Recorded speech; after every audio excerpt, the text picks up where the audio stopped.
හරි ළමයි කලින් රෙකෝඩින් එකේ ප්‍රශ්නයක් කරලා තිබුණා මම හිතනවා මේක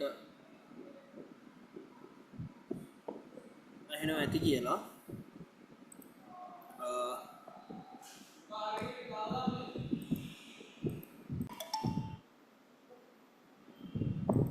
හරි ළමයි මම හිතනවා මාව ඔයගොල්ලන්ට පැහැදිලිව ඇහෙනවා ඇති කියලා කලින් වීඩියෝ එකේ විතර ප්‍රශ්නයක් කරලා තිබුණා සද්දේ ප්‍රශ්නයක් මෙන්න මෙතන ඉඳලා හරි අපි මේකෙදි කතා කරන්නේ බ්‍රෑන්ඩ් එලිමන්ට් එකක් හරිද චූස් කරද්දී ඒකට තියෙන ක්‍රයිටීරියාස් ටික. ඒ කියන්නේ අපි තීම් එකක් යූස් කරත් අපි ලෝගෝ එකක් යූස් කරත් අපි ඩිසයින් එකක් යූස් කරත් මෙන්න මේ ටික ඒවා තියෙනවා. එකක් තමයි මෙමරබිලිටි. මෙමරබිලිටි කියලා කියන්නේ ඒ ලෝගෝ එක හරි ඒ තීම් එක හරි ඒ ටැග්ලයින් එක හරි මිනිස්සුන්ට මතක තියෙන විදිහට මේක ප්‍රසන්ට් කරන්න ඕනේ. ඒකේ කලර්ස් වෙන්න පුළුවන්, ඒකේ තේරුම වෙන්න පුළුවන්, ඒකේ රයිමින් වෙන්න පුළුවන්. ඒක අර මිනිස්සුන්ට හැමතිස්සෙම මතක තියෙන විදිහට මෙමරබල් මතක තියාගෙන පහසු. ඒ කියන්නේ ලොකු කොම්ප්ලෙක්ස් ඩිසයින් නෙමෙයි හරි සිම්පල් පොඩි දේවල් වෙන්න ඕනේ. يعني මීනිෆුල්නස්. ඒ කියන්නේ හිතුණු ලෝගෝ විදිහට ලෝගෝ යූස් කරන්න බෑ. අපි ගන්න ලෝගෝ එකට මොකක් හරි මීනින් එකක් තියෙනවා. ඒ පාටට වෙන්න පුළුවන්, ඒ හැඩතල වලට වෙන්න පුළුවන්, ඒ නමට වෙන්න පුළුවන්. හැමතිස්සෙම ඒකට තේරුමක් තියෙන්න ඕනේ, ගැඹුණු අර්ථයක් තියෙන්න ඕනේ. සහ බ්‍රෑන්ඩ් එකේ පර්සනැලිටි එක. ලෝගෝ වලින් නැත්තම් අපේ තියෙන මේ බ්‍රෑන්ඩ් එලිමන්ට්ස් වලින් පේන්න ඕනේ. හරි. දැන් සාමාන්‍ය ඔයගොල්ලෝ දැන් ලයන් ලාග බී එක ගත්තොත් ඒකේ තියෙන ඒගොල්ලන්ගේ එලිමන්ට්ස් විදියට තියෙන අර සිංහයෙක් ඉන්නවා. ඒකෙන් තියෙන අර බ්‍රේව් මාර එනර්ජටික් ඒ ලුක් එක එන්න ඕනේ. ලයිකබිලිටි ඒක සමස්තයක් විදිහට පොදු මහජනයා පිළිගන්නවා. ලයිකබිලිටි කියන්නේ ඒකයි. දැන් මිනිස්සු මේකට කැමති වෙනවා. ඒ කියන්නේ කුණුහරුප දේවල් දාන්න බෑ අපිට ලෝගෝ වලට. හරි. ඊපස්සේ සමාන්සබිලිටි. හිතන්නකෝ ඔයා මේක ඒ කියන්නේ මේක පරිවර්තනය කරන්න, ට්‍රාන්ස්ෆෝම් කරගන්න, තව ලැන්ග්වේජස් වලට කන්වර්ට් කරන්න පුළුවන්කම තියෙනවා. හරි. දැන් ඕක ප්‍රශ්නයක් වුණා මට මතක නැහැ KFC වලට.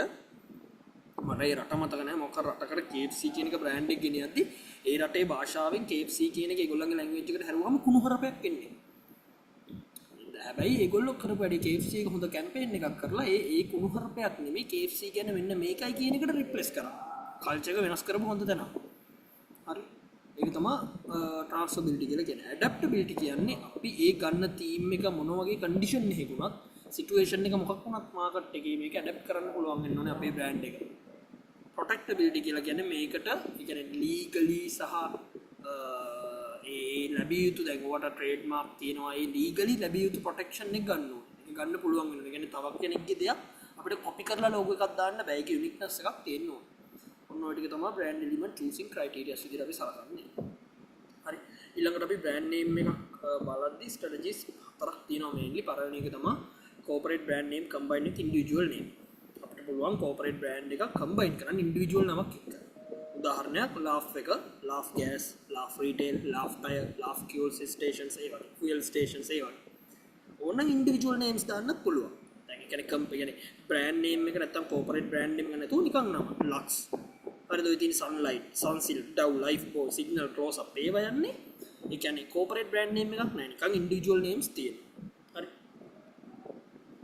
ඊළඟට blanket family names. Blanket family names කියලා කියන්නේ අර කම්පැනියේ මේන් එක අලුත් ප්‍රොඩක්ට් එකක් අපි අඳුන්වලා දෙනවා නම් මොකක් හරි කම්පැනි එකකින් ඒකේ දැනටමත් එස්ටැබ්ලිෂ් වෙලා තියෙන සබ් නේම් එකකින් ඒක එනවා.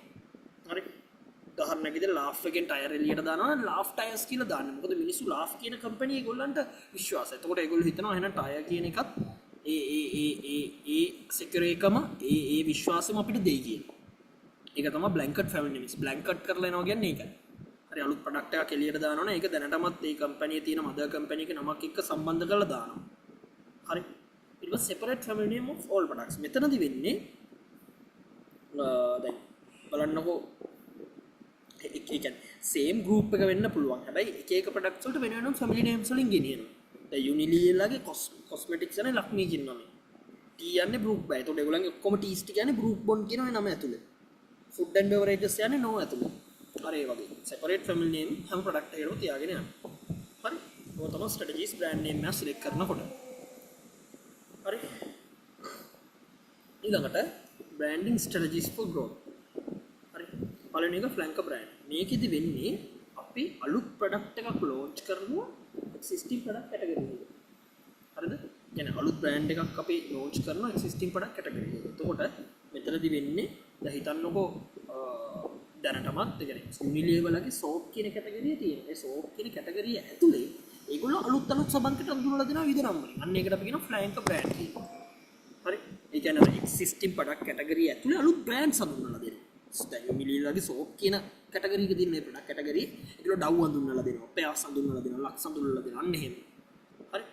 නිව් ප්‍රොඩක්ට් කියලා කියන්නේ මෙතනදී අලුත් ප්‍රොඩක්ට් කැටගරිය අලුත් බ්‍රෑන්ඩ් එකකින් හඳුන්වලා දෙනවා. ඒකට තමයි නිව් ප්‍රොඩක්ට් කියලා කියන්නේ. දැන් මැලිබන්ලා කියන්නේ ප්‍රසිද්ධ බිස්කට්ස් වලනේ.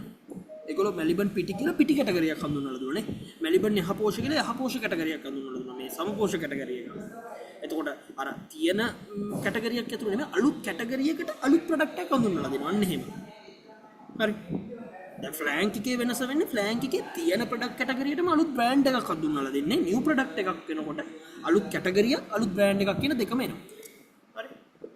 ලයින් එක්ස්ටෙන්ෂන් එකේදී වෙන්නේ පුතේ අර තියෙන ප්‍රොඩක්ට් කැටගරිය ඇතුළෙම තියෙන බ්‍රෑන්ඩ් එකකම වෙන තව සබ් ප්‍රොඩක්ට් එකක් එළියට දාන එක. හිතන්නකො ලක්ස් කියන්නේ දැන් සෝප් කැටගරිය කියන්නේ යුනිලීවර්ගේ සෝප් කැටගරියේ තියෙන ලක්ස් එක අලුතෙන් එළියට දානවා අර ලිය සවන් සූද. හරි. අර ඒ විදියට. ඊට පස්සේ දැන් ක්ලෝගේට්ලා අලුතෙන් අලුත් ටූත් පේස්ට් එකක් එළියට දානවා. අර ඒ වෙන්නේ ලයින් එක්ස්ටෙන්ෂන් වලට. බ්‍රෑන්ඩ් එක්ස්ටෙන්ෂන් කියලා කියන්නේ අර තියෙන existing brand name එකක අලුත් product category එකක් introduce කරනවා. ඒකට තමයි අපි category extension කියලා කියන්නේ. brand extension කියලා කියනවා. ඒ කියන්නේ දැන් Lifebuoy වල soap තියෙනවා, Lifebuoy වල shampoo තියෙනවා, Lifebuoy වල hand wash තියෙනවා. Lifebuoy අලුත් product category එකක් එළියට දානවා Lifebuoy hand sanitizer කියලා. හරි. ඒ කියන්නේ existing brand name එකක් ඇතුලේ අලුත් product category එකක් එළියට දානවා. ඒකට අපි කියන්නේ category extension නැත්නම් brand extension කියලා.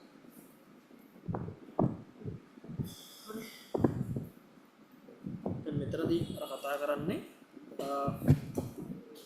අපි අර කතා කරපු ටිකම තමයි. හරි.